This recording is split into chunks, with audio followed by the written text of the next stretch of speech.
அதிமுகவை நீ கூடி அழிச்சிட்டு இருக்குது பிஜேபி. இந்த எலெக்ஷனில் திமுக ஜெயிச்சு வந்தாலும் பரவாயில்ல, அதிமுக ஜெயிச்சு பலமாகிடக்கூடாது. அதுக்கு பிறகு 2 திமுக, அதிமுக, திமுக 2 பேரையும் ஃபேஸ் பண்ண வேண்டியிருக்கும்.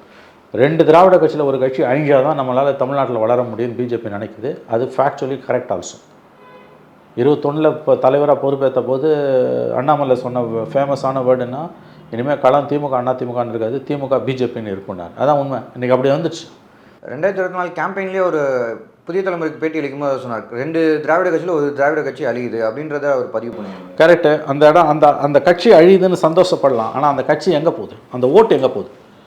அதிமுகன்றது எடப்பாடியோ, சிவி சண்முகமோ, ஓபிஎஸ்ஸோ, நத்தம் விஸ்வநாதனோ, செல்லூர் ராஜுவோ, கடம்பூர் ராஜுவோ கிடையாது.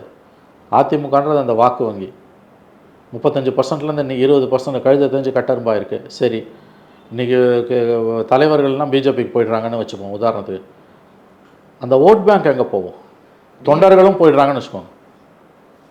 அதிமுக வாக்கு வங்கிக்கு என்ன ஆக போகிறதுன்றதான் நம்ம கேள்வி. அதிமுகன்ற கட்சிக்கு என்ன ஆகும், அதிமுக தலைவர்கள் என்ன ஆவாங்கன்றது நமக்கு சம்மந்தமே இல்லை. அவர்கள் எக்கடோ கட்டு போகட்டும், நமக்கு அதுக்கு எந்த சம்மந்தமும் இல்லை. ஆனால் அடிப்படையில் ஒரு மதசார்பற்ற வாக்கு வங்கியாக இருக்கக்கூடிய